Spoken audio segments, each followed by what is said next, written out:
Hello and welcome to The Traveling Fool. I'm your host, Bob Bales, and today we are going to visit some World War II history. Stay tuned to the end of the podcast, and I'm going to give you some excellent travel tips. And don't forget to hit that subscribe button.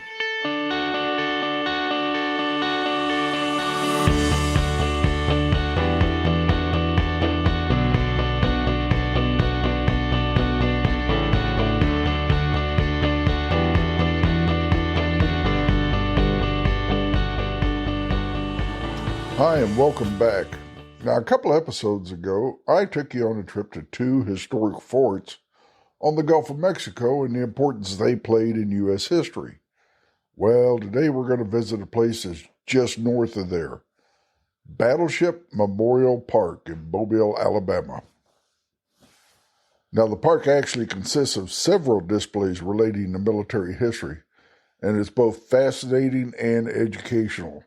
Now, I visit a lot of military-related historic exhibits all over the world, and this one ranks right up there as one of the best places that you can take the family to get up close to history.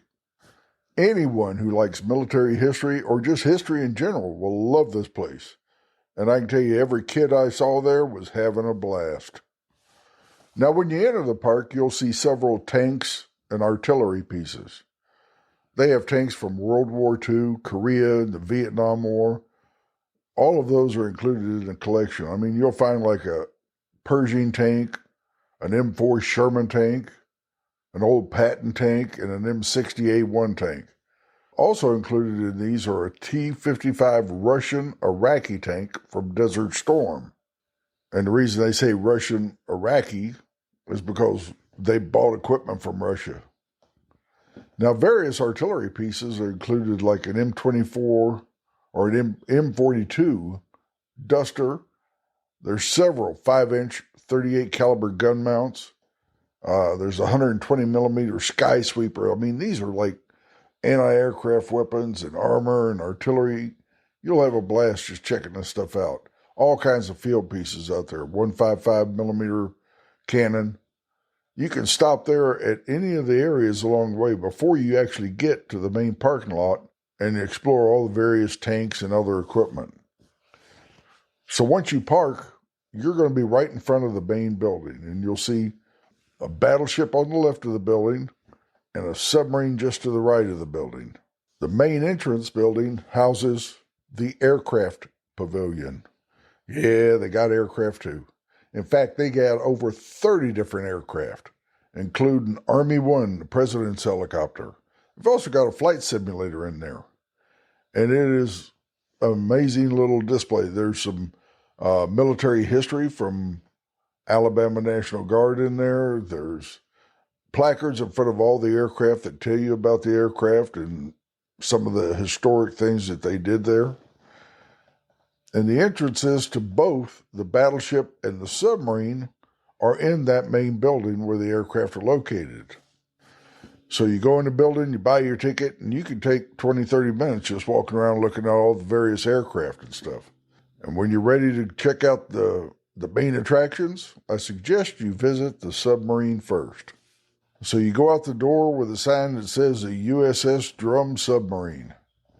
The USS Drum is the oldest American submarine on display in the world. Now, the USS Drum was laid down on 11 September 1940 in the Portsmouth Naval Shipyard in Maine, and it was launched 12 May 1941. The Drum is, well, compared to today's standards, tiny. It's 311 feet and 9 inches in length. That's not very big when you figure out how many people it had on board, which was up to 8 officers and 75 enlisted men. I love old movies and World War II movies and stuff. And when I was a kid, and even now, I still like watching them, the old black and white movies. And you see these black and white submarine movies from World War II, and you see guys running all through the submarines and 4 or 5 people in the wardroom all talking and everything. And it looks like, it's kind of small, but they've got room. No, they do not. I don't know how they made those movies, but I'm telling you, it is tough just getting from one compartment to the next in this submarine.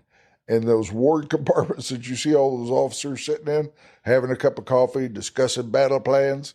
Well, that thing's got to be like 3 feet by 4 feet total. So I don't know how they shoved all them people in there. But the Drum, well, while it was on battle duty, it earned 12 battle stars. It sank 15 ships and over 80,000 tons of enemy shipping. This little puppy saw some action during World War II. As far as torpedoes, it had 10 21-inch torpedo tubes, 6 forward torpedo tubes and 4 in the aft. 24 torpedoes altogether is what they would carry.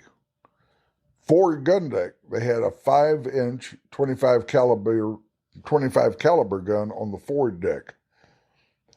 They also had an anti-aircraft gun on the forward, a 40-millimeter Bofors anti-aircraft gun.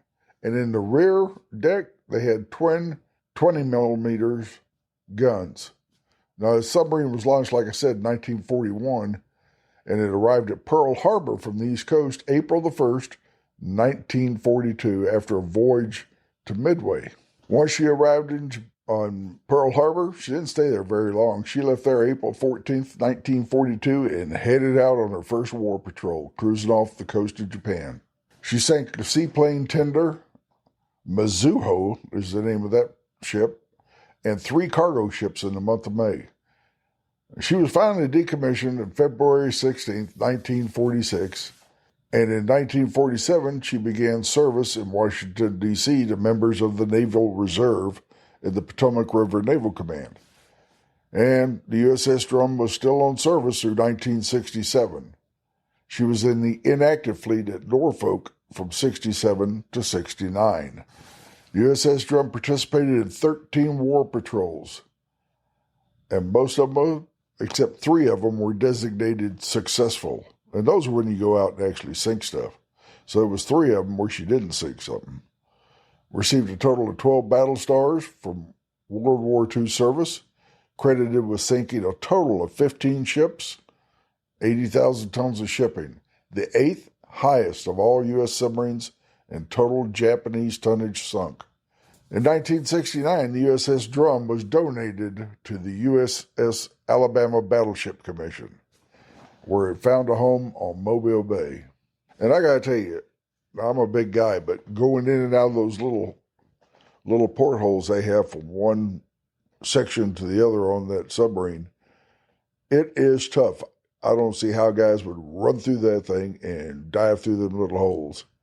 As far as sleeping conditions and stuff, you're talking about sleeping in hammocks, just crammed in like sardines. The eating area that you see is a little bitty table. It looks like a picnic table, but by today's standards, you would think it might be for a child. Instead, there were up to 6 guys would sit at that table, being served out of a little window by the cook, who had basically a griddle, a coffee pot, and not much more in there, in a very, very, very small section. I mean, even the officers, who had the best quarters in the world, were small. The commanding officer of that ship, his bedroom was probably, I want to say, about 4.5 foot wide and about 6.5 foot long. In there, he had a little bitty bunk that wasn't very big, and a little fold-down desk and a chair. And that little desk was probably 3 foot wide, about 2 foot in depth. And then cabinets and stuff where he could put his stuff, and shelves underneath his bunk. You want to see how small things are? I mean, the officer's shower, which was real little. There's no way in the world I could fit in that thing. I mean, we're talking probably 2.5 foot square. Very small. Everything on board that ship had to be crammed in there. So everywhere you look, I mean, where you're sleeping, there's pipes overhead, gauges to your right, knobs to your left. Even when you're sitting down eating, I mean, it doesn't matter where you are on that thing. There's a pipe, some kind of gauge, some kind of knob or something sitting right there. I would imagine that everybody banged their head on those things at least 2 or 3 times a day. But it gives you a really good perspective of what guys went through during World War II. Though all those guys being stuck in that little bitty boat under the water for extended periods of time, you're thinking there's not a lot of central heat and air going on there because they didn't have that. They had just some air blowing through some fans, and they had to be quiet on a lot of occasions so they weren't detected. It's amazing what people went through back then. I mean, even today, submarines are, it takes a special type person to be underwater for that length of time, but back then, I don't think I could have done it. Now, after you leave and check out the USS Drum, you go back through the main building and go out the other entrance, which is the USS Alabama. And the first thing you notice when you see it is, oh my God, it is so big compared to that little bitty submarine. Well, it was the fourth and final member of the South Dakota class of fast battleships built for the U.S. Navy, and it was launched in 1942. At first, the USS Alabama operated along the U.S. coast, and in 1943 was then stationed out in the North Atlantic to guard against the threat of raids by German heavy ships.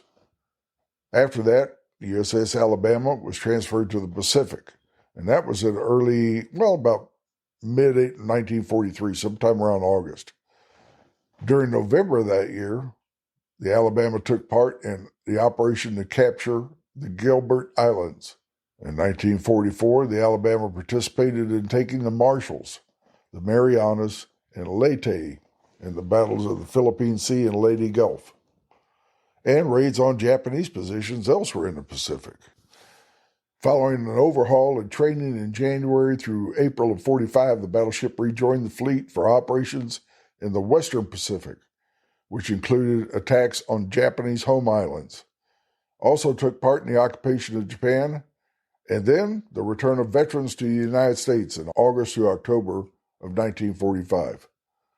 The Alabama was decommissioned at the Puget Sound Naval Shipyard in Bremerton, Washington in January 1947, and it remained in reserve duty until struck from the Naval Registry in 1962.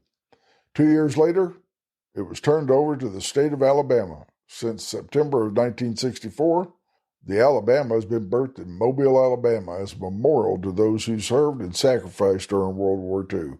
It is an amazing ship just to walk along those decks, check out all those guns and everything. And after entering service, the Alabama was briefly deployed to strengthen the British home fleet. Like I said, it protected convoys all the way to the Soviet Union. So it worked in both the Atlantic and the Pacific campaigns. In 1986, the ship was declared a National Historic Landmark. And now, during her career as a museum ship, been used for several movies, including the movie Under Siege in 1992 and the USS Indianapolis, Men of Courage in 2016. Like I said, it's compared to the USS Drum submarine, that battleship is huge. But you have to remember, during peacetime, it carried about almost 1,800 officers and enlisted men. During wartime, that went up to 2,500. That's a lot of folks to be on that battleship. As far as armament, they had 9 16-inch guns, 25-inch guns, 6 quadruple 40-millimeter anti-aircraft guns. Those are the ones with 4 barrels sticking out that you see in the movies. And they had 35 single-barrel 20-millimeter anti-aircraft guns. So they had a lot of anti-aircraft guns because battleships were a big target for those Japanese warplanes. Now, in addition to all the guns, she also carried 2 OS-2U Kingfisher float planes that were used for aerial reconnaissance, and they were launched by a pair of aircraft catapults on her fantail.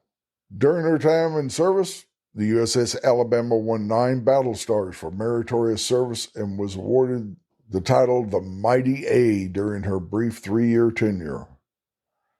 Why the Mighty A? Well, the USS Alabama never lost a man to enemy fire, and it was also known as the Lucky A. Now, with all that weapons on board during the war, the Alabama's 9 16-inch main guns fired over 1,200 rounds at enemy targets.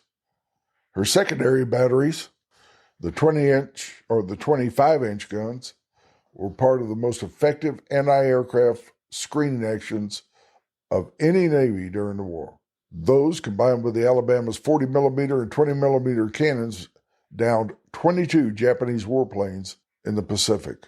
Now, the Alabama has 12 different decks you can explore. When you enter, you're going to go to the main deck outside where all the big guns are pointed out to sea, walk along, and you say, ooh, this is a big old ship. Watch out for the anchor, you might trip. Well, when you walk in that door, you've got an option. Downstairs or upstairs or explore that level. So you go downstairs, well, you got to come back up. And they have 12 decks on that ship. Now, I got to tell you, man, I'm old and my knees hurt. I did not make it up 12 decks. I did do about 8 of them. But after that, my knees decided, no, they've had enough. You've had your fun for the day. You squeezed in and out of that little submarine. You're not going to be going up any more decks on this ship. So I didn't make it up the last 4 decks or 5 decks. But I'm telling you, it is an amazing ship to explore. You go in and out of all the quarters, all the where they did the cooking and the kitchens and the galleys and everything. You see the storerooms and where they did the laundry and where these guys slept and the gun batteries. You can crawl in and out of the turrets of those things. I mean, you can wander all around there. You see the briefing rooms and the captain's quarters and all this various stuff. It is an amazing ship to tour. And as big as it is, like I said, you got to remember how many folks were on board that thing. You got a ship with 12 decks, a little over 300 foot long. Oh, did I say 300? No, it's like 690 foot long. But you got 690 foot long ship. You got 12 decks. Now, the higher you get, those decks get a little smaller. I mean, we're talking just towers and stuff where not a lot of people can fit in those things. So the majority of decks are below and the first 1 or 2 decks above. And you've got 2,500 people on board that ship. So I would imagine it got extremely crowded.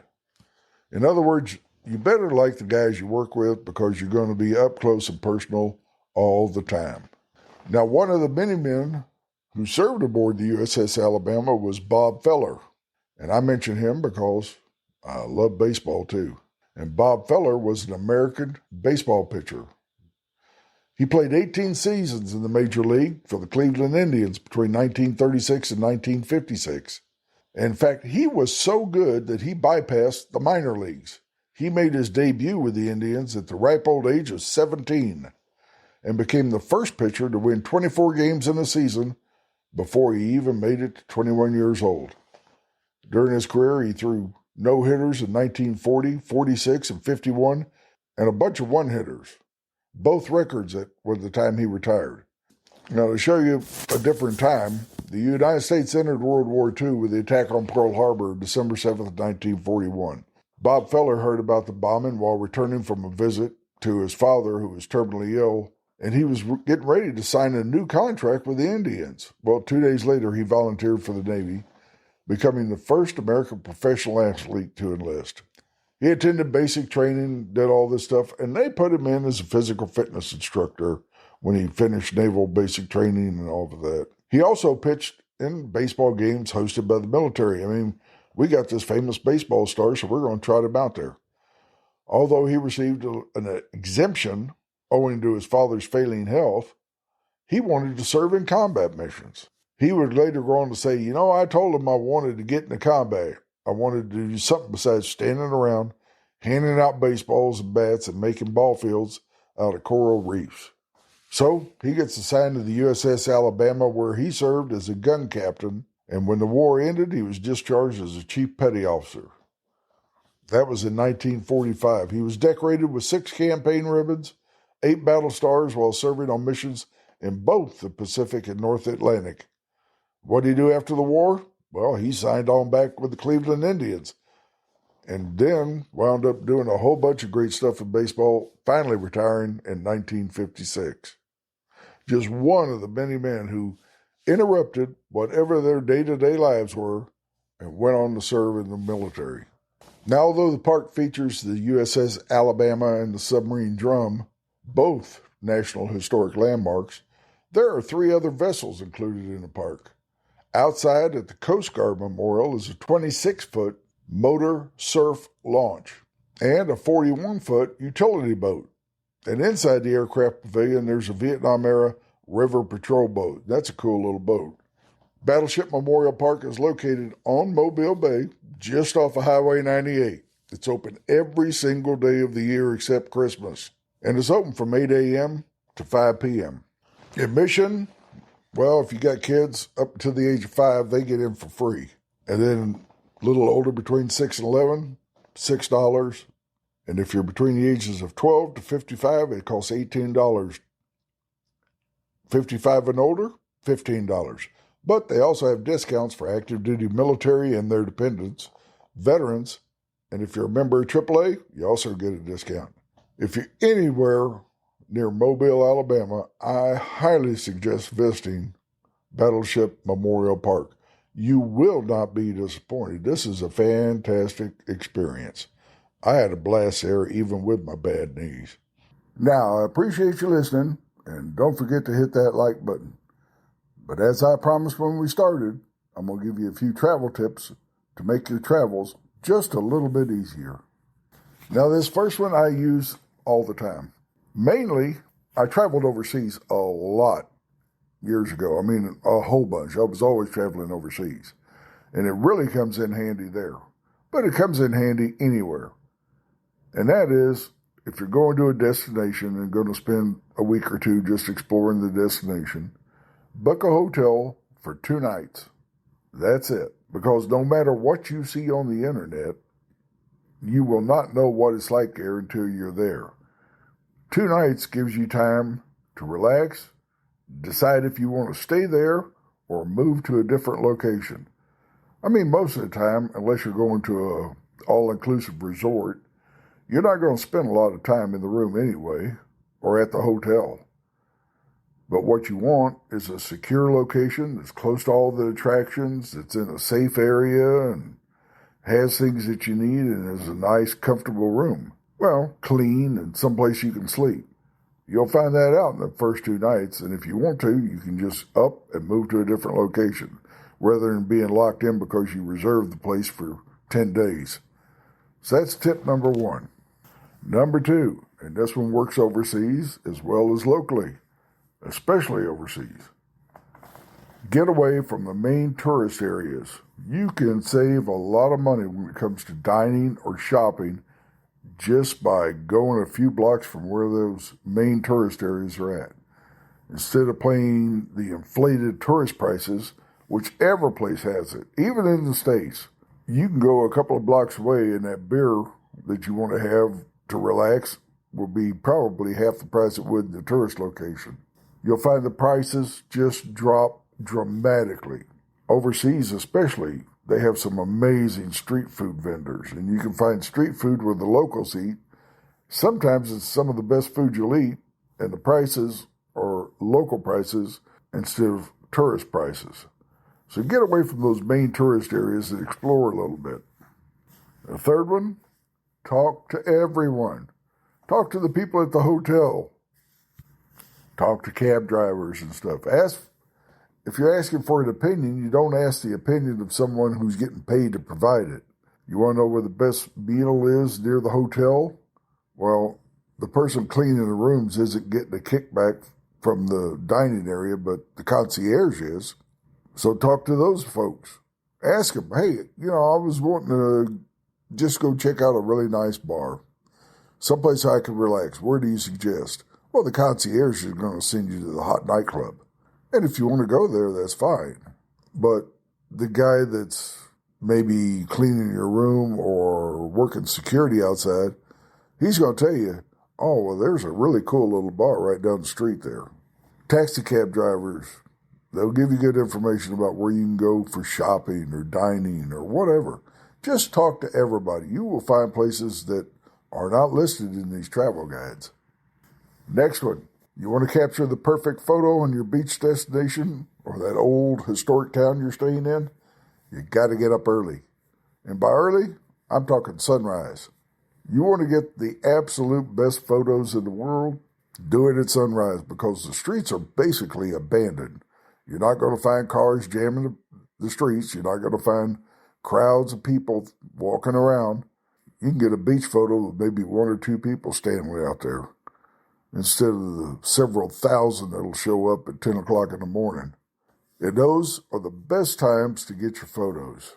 Next one, I learned this one in the military. Whenever you're packing, just roll your clothes nice and tight instead of folding them. First of all, you can pack a whole lot more in there, and it makes packing a lot easier.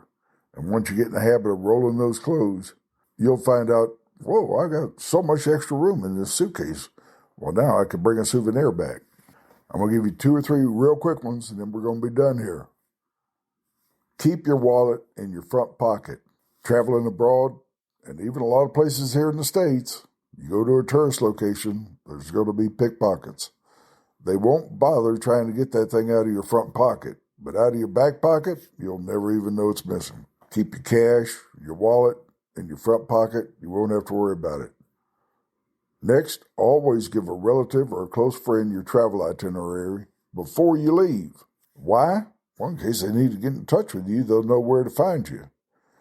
You can just tell them, hey, I'm going to be going to this place for the next 2 weeks. I'll be staying at this hotel. If I change hotels, I'll drop you a text. You never know what's going to happen. Someone needs to get in touch with you, and that way they can find you. And to go along with that, if you're traveling abroad, register with the U.S. State Department's Safe Travel Program. What you do is you sign up with them, tell them where you're going to be, tell them how long you're going to be there, and they will give you updates and emails regarding any situation in the country that you need to be aware of, such as a national disaster or a natural disaster or any kind of hostilities breaking out or anything like this. Let's say you're traveling to somewhere in Asia and a tsunami hits. Well, they can give you updates saying, hey, there's a tsunami coming. Hey, it's affecting this area. And if you do happen to be in that area and do need to be evacuated, the State Department will know where you're at and they can help get you out of the country. It's important, but you just register with them. Hey, I'm here. This is where I'm going to be. Anything happens, let me know. You'll get little updates throughout your stay of anything that you need to be made aware of. So those are just a few travel tips that'll keep you safe, make your travels a little easier. I really appreciate you listening. Like I said, hit that subscribe button or like button. And until next time, safe travels.